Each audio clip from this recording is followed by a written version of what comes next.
first, let's talk about how to protest and how not to protest.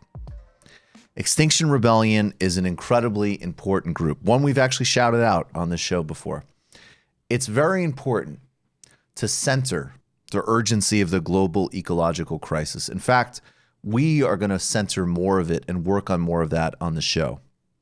From the global deployment of renewable energies, the horrific costs of global resource conflicts, and the need to preserve ecology, promote different forms of farming and agriculture that move us away from chemicals and towards greater ecodiversity. These are really important and laudable goals.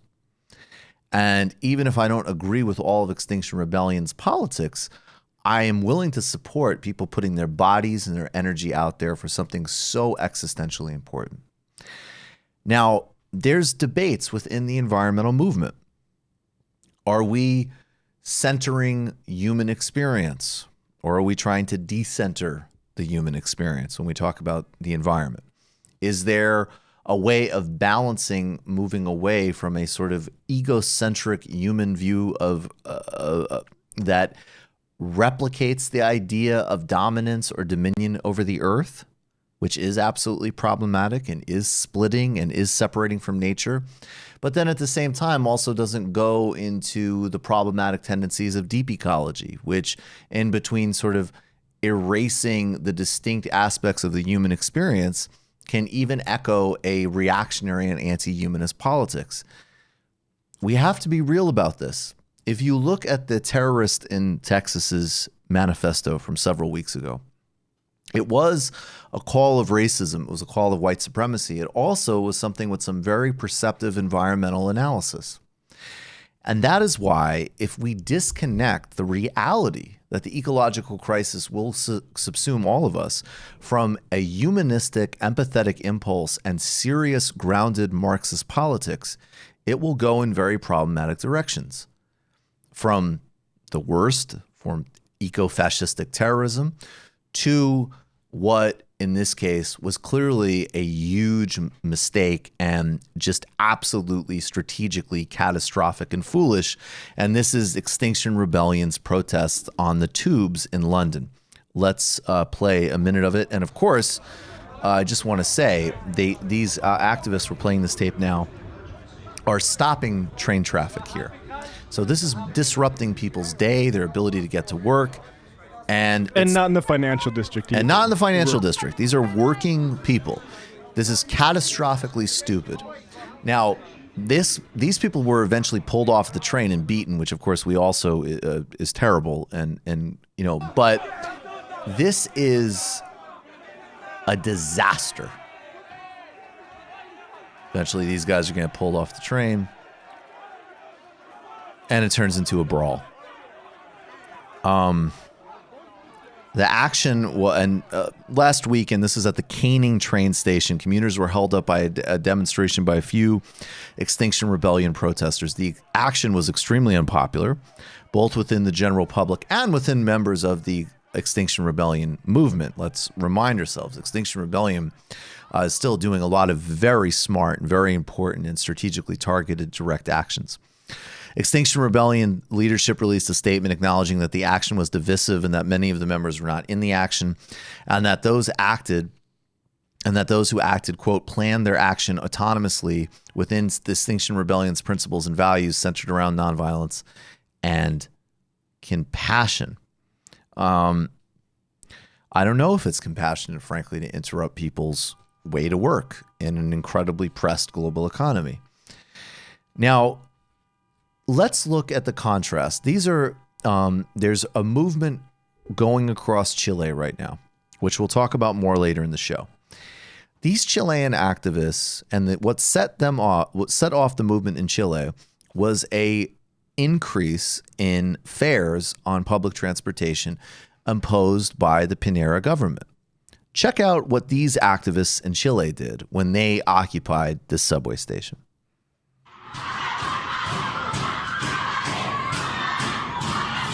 They let people in for free because a goal of a social movement, and by the way, any strategic environmental movement is in fact free public transportation. there's no ecological plan where human beings all just sort of fold back into the woodworks. There's still going to be cities. There's still going to be civilization. There's still going to be work and transportation and business and things like that. So the question is how do we radically downscale the implications of that? A major part of that, ironically, is in fact public transportation, which they were disrupting in London. And what does this do? Well, it reinforces the notion that the ecological crisis is something that is only occupied with by basically wealthy people, that is not attentive to issues of class or race or other vital dynamics. And you have to be able to discern the difference between these two tactics in building a movement against austerity or for the global environment. Or put it this way, here is my response as presented through Jagmeet Singh on a TikTok of how I think about the Chilean model versus the Extinction Rebellion model. Nope. Yep. And of course, Nope. Chile is the yup. Extinction Rebellion is the nope. For those who treat politics as some game, like LARPers, there's no help. But there can be no help. But for those who are genuinely are working to build a better future across class lines, build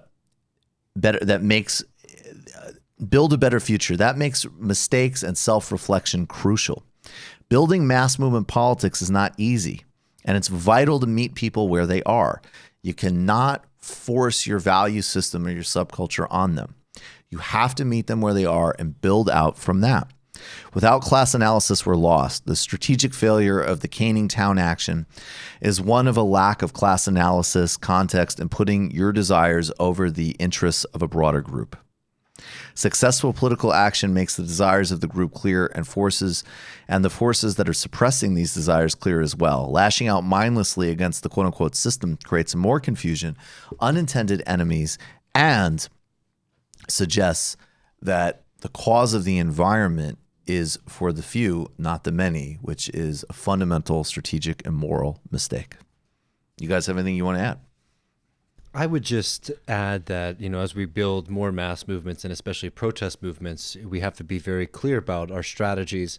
Not only that, they're helping build the movement, but also the rhetoric that's within them. So what's dangerous sometimes or unfortunate about these kind of actions that treat workers getting on the train, it treats them almost as if they're mindless cogs in a machine rather than individuals who have obligations and responsibilities to provide for their families. Right. And if that's what you see when you're walking around the city, you've really fallen to like the worst form of capitalist realism.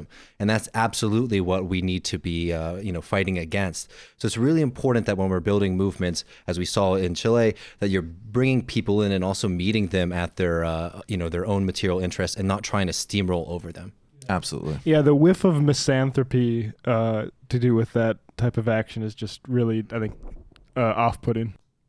Yeah, I mean, it's a disaster. And I think this is where there's an author that Zero Books has published whose name is totally escaping me right now, sort of recentering a human-centered environmentalism. And look, I'm actually somebody who thinks there was a really interesting book that came out years ago called The Ecology of Eden. And to make one takeaway was that the history of the environmental movement in so-called Western societies was an attempt to synthesize city with country, which culminates in the suburbs, which is the most disastrous thing for the environment possible. And then his other argument was basically that there should be parts of the earth which are really untouched and really not disrupted. And then that actually human beings should mostly live in urban contexts. It is a better way to live ecologically, and that ecosystems need to then be created like, the way Central Park actually grafts on to ecosystems that connect it to upstate New York, and then it expands and expands and expands through trails that aren't interrupted or through farming systems or things like that. So my point is I have no problem with, and then of course the whole other issue which is vital is the protection and solidarity with First Nations people, where that's a question of both genocide and ecocide in a place like Brazil. But this other tendency to just say that like human beings are simply a distraction and a blight on the earth is either a global failure and misandry, or as Matt says, or it gets really specified. And that is where we have to say, deep ecology is a very important movement, very worth reading. I think Heidegger is a very important philosopher and worth reading.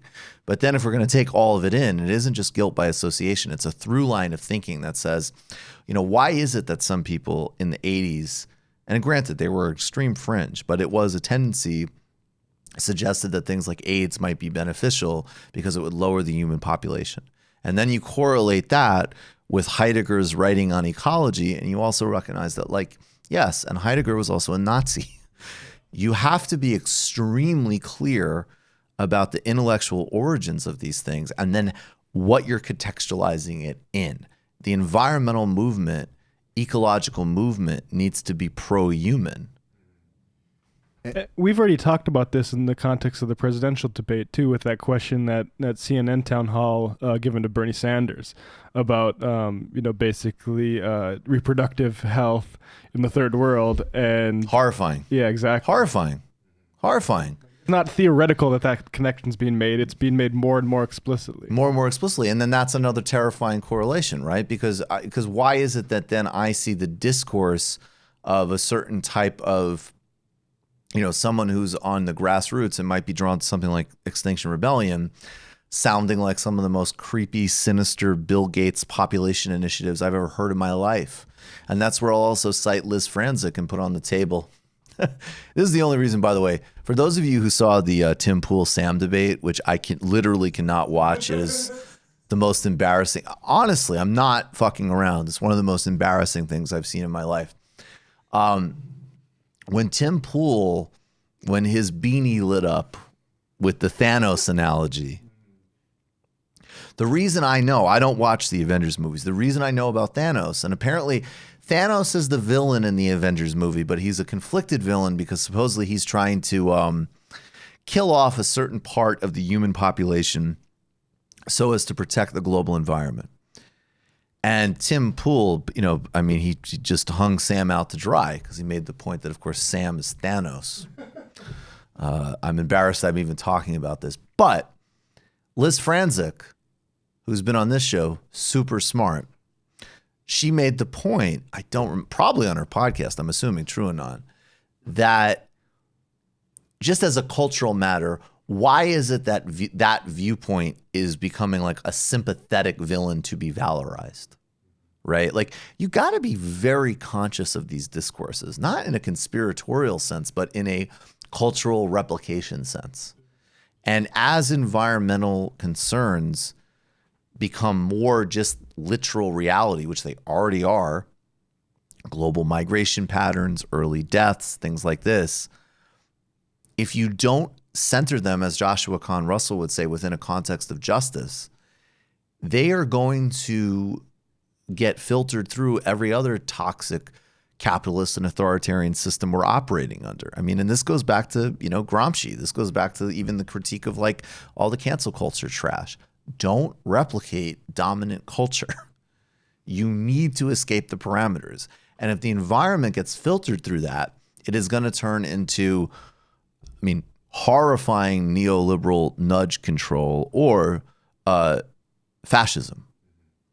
And so this stupid tactic is a symptom of not having that analysis and that anti-human impulse. That you weren't, this is not shutting down an Exxon board meeting. This isn't even, trying to stand. And I would not recommend anybody do this because I think these people will run you over. But this isn't standing out in front of a Maserati dealership and saying, no, right? That at least would have some register of we're attacking conspicuous consumption. We're attacking greed. This is working people going to work. It's so delusional and stupid to attack that. The problem is the premise in that action would be like because I tweeted about this and people defended it on the grounds of raising awareness. And that's not the problem we're up against. Awareness that I hate fucking environmentalists. Exactly, right?